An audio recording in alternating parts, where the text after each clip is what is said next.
అన్ని వర్గాలను ఆదుకునేది, అండగా నిలిచేది కూటమి ప్రభుత్వం. రాష్ట్ర ముఖ్యమంత్రి నారా చంద్రబాబు నాయుడు మాత్రమే అని శ్రీకాకుళం నగర తెలుగుదేశం పార్టీ అధ్యక్షులు మాదరపు వెంకటేష్ అన్నారు.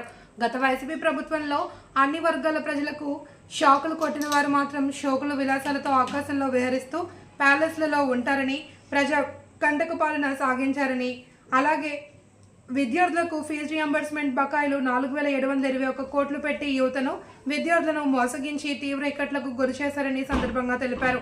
విద్యార్థుల తల్లిదండ్రులు ఆర్థిక బాధలు, కాలేజీలతో పడుతున్న ఇబ్బందులు చూసి కూటమి ప్రభుత్వం, ముఖ్యమంత్రి చంద్రబాబు నాయుడు, విద్యాశాఖ మంత్రివర్యులు నారా లోకేష్ బాబు చొరవతో ప్రస్తుత విద్యా సంవత్సరానికి నేరుగా కాలేజీలకు 788 కోట్లు చెల్లించడం జరిగింది అని, మిగిలిన బకాయిలు కూడా విడుదల వారీగా చెల్లించడం జరుగుతుంది అని లోకేష్ బాబు చెప్పడం జరిగింది.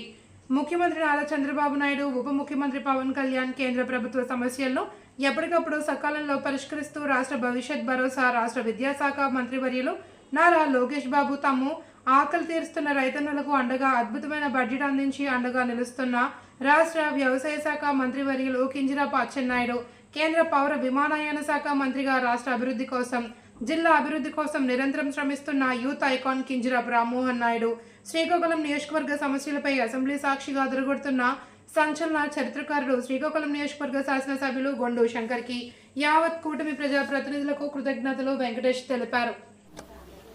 అందరికీ నమస్కారం. నిన్న జరిగిన వైసీపీ యువత పోరు మనం వింటుంటాం.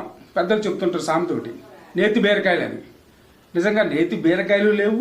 నిన్న జరిపిన వైసీపీ యువత పోరులో నిజమైన యువత ఎవరు లేకపోవడం, అంత అగమ్య గోచరంగా వాళ్ళ కార్యక్రమం జరిగిందని ఈ సందర్భంగా తెలియజేస్తున్నాం. ఆ కార్యక్రమంకి వచ్చిన యువత అనే వాళ్ళు, వాళ్ళ పార్టీ వాళ్ళు కూడా నిన్న కొన్ని జిల్లాల్లో జరిగిన కార్యక్రమంలో కూటమి ప్రభుత్వానికి వర్ధిల్లాలనే నినాదాలు ఇవ్వడం కూడా మనం సోషల్ మీడియాలో చూడడం జరిగింది. వైసీపీ పోరుబాటు ఏమో కానీ వైసీపీ నిరంకుశ పరిపాలన పోరు చూడలేకే రాష్ట్ర ప్రజలు వైసీపీకి కనీసం ప్రతిపక్ష స్థానం కూడా ఇవ్వకుండా ఘోరమైన ఓటమి ఇచ్చి ఇంటికి పంపించడం, ఇంటిబాట పట్టించారు. వైసీపీ ప్రభుత్వం అధికారంలో ఉండేటప్పుడు యువతను కానీ నిరుద్యోగులను కానీ పట్టించుకోకుండా వాళ్ళకి రావాల్సిన ఫీజు రియంబర్స్మెంట్ బాకీలు సుమారు 4,721 కోట్లు బకాయిలు పెట్టి వెళ్ళిపోయి ఈరోజు రోడ్లకెక్కి వారి తరపున పోరాడతామంటే ఏ యువత వారికి మద్దతుగా ఉంటుంది, ఎవరు సపోర్ట్ చేస్తారు? అందుకే నిన్న జరిపిన ఆ పోరు, యువత పోరుబాటు అన్నది అట్ట ఫ్లాప్ అయింది ఈ రాష్ట్రంలో. నిజంగా కూటమి ప్రభుత్వం, ముఖ్యమంత్రి నారా చంద్రబాబు నాయుడు గారి నాయకత్వంలో ఈ రాష్ట్రంలో తెలుగుదేశం, జనసేన, బీజేపీ కలిపి రాష్ట్రంలో అన్ని వర్గాల సంక్షేమం కోసం నిరంతరం శ్రమిస్తున్నాం, పోరాడుతున్నాం. వారికి అనుకూలంగా ప్రతి కార్యక్రమం చేస్తున్నాం. కాబట్టి ఈరోజు ప్రజలంతా సంతోషంగా ఉన్నారు.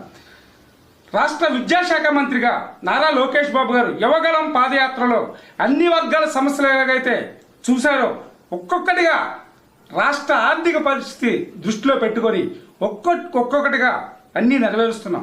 అట్లాగే యువతకు, విద్యార్థులకు రావాల్సిన ఫీజు రియంబర్స్మెంట్ కూడా వైసీపీ ఎలా అయితే అన్ని వేల కోట్లు బకాయిలు పెట్టి వెళ్ళిపోయిందో, మొన్న 788 కోట్ల రూపాయలు ప్రైవేటు వైద్యక మొత్తం ఈ కళాశాలలకి డైరెక్ట్గా వాళ్ళకే ఫీజు రియంబర్స్మెంట్ బకాయిల్లో మొత్తంగా చెల్లించడం జరిగింది. అందుకే యువత ఇప్పటికీ కూటమి ప్రభుత్వంపై ముఖ్యమంత్రి నారా చంద్రబాబు నాయుడు గారి నాయకత్వాన్ని, పవన్ కళ్యాణ్ గారి నాయకత్వాన్ని, అట్లా కేంద్ర ప్రభుత్వంలో మోడీ గారి నాయకత్వాన్ని నమ్ముతున్నారు, విశ్వసిస్తున్నారు. అందుకే నిన్న యువత అనేవారు ఎవరు కూడా వైసీపీకి మద్దతుగా రాలేదు. మిమ్మల్ని ఈ రాష్ట్రంలో ఎవరు నమ్మే స్థితిలో అయితే లేరు.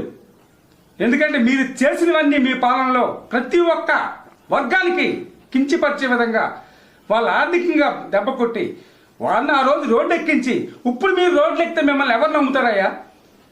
మీరే విద్యుత్ ఛార్జీలు 9 సార్లు మీ అధికారంలో ఉంటుండగా పెంచి మొన్న దానికి మళ్ళీ మీరు రోడ్లకి ధర్నా చేస్తే ఎవరు హర్షిస్తారు?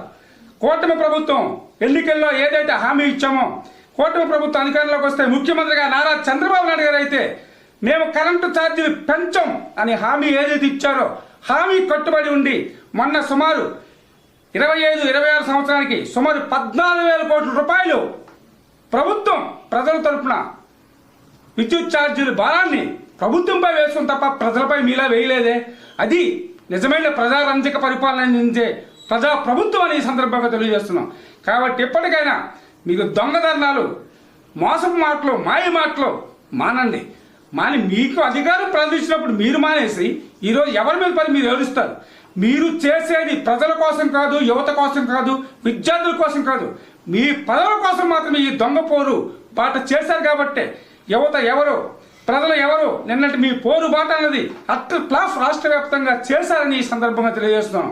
కూటమి ప్రభుత్వం ఈరోజు నిరంతరం అన్ని వర్గాల సమస్యల కోసం పనిచేస్తున్న రాష్ట్ర ముఖ్యమంత్రి, అనుభవశాలులు, నిరంతరం రాష్ట్ర అభివృద్ధి, ప్రజా సంక్షేమం కోసమే పనిచేస్తున్న నిరంతర శ్రామికులైన ముఖ్యమంత్రి నారా చంద్రబాబు నాయుడు గారి నాయకత్వంలో, అట్లాగే ఉప ముఖ్యమంత్రి పవన్ కళ్యాణ్ గారి సహకారంతో కేంద్రంలో నరేంద్ర మోదీ గారు, బీజేపీ గారు అటు పోలవరం ప్రాజెక్టు నిర్మాణానికి, అమరావతి రాజధాని నిర్మాణానికి, రైల్వే ప్రాజెక్టుకు కానీ విభజన హామీలు ఏవైతే ఉన్నాయో ఒక్కొక్కటిగా వాళ్ళు కూడా అన్నీ చేస్తూ రాష్ట్రాన్ని ఆర్థికంగా ఆదుకుంటున్న బీజేపీకి మనస్ఫూర్తిగా కృతజ్ఞతలు తెలియజేసుకుంటూ, అట్లాగే అక్కడ కేంద్రంలో కేంద్ర పౌర విమానయాన శాఖ మంత్రిగా ఉంటూ రాష్ట్ర జిల్లా అభివృద్ధి కోసం నిధుల సమీకరణలో కేంద్రానికి రాష్ట్రానికి సంయోజకర్తగా ఉంటున్న కేంద్ర పౌర విమానయాన శాఖ మంత్రి మరియు యూత్ ఐకాన్ కింజరాపు రామ్మోహన్ నాయుడు గారికి, అట్లాగే ఏ రాష్ట్రంలో రైతులు బాగుంటే అక్కడ ప్రజలు బాగుంటారు. ఎందుకంటే